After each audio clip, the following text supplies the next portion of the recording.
C'est une avancée majeure pour l'exploitation de l'or en Côte d'Ivoire. Exporter de l'or artisanal vers un marché international est désormais possible. Une initiative mise en œuvre par l'ONG Impact et l'Union européenne permet à la Côte d'Ivoire de disposer désormais d'un système beaucoup plus amélioré de l'or artisanal.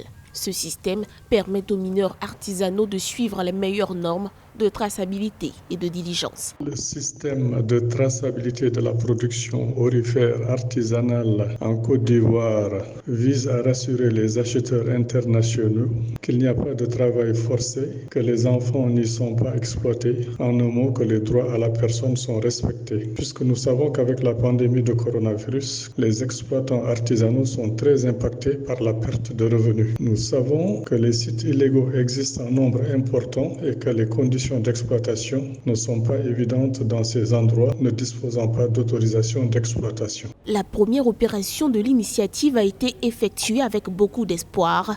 Le projet Or-Juste a en effet permis de suivre un premier lingot d'or de 755 grammes produit par une coopérative à Dabakala au nord depuis le site minier vers un raffineur européen.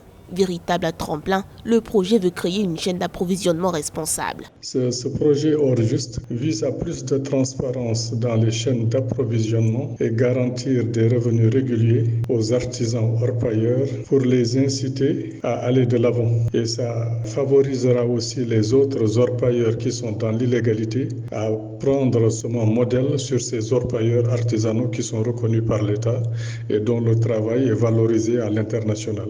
Le projet Or-Juste a été lancé depuis 2015.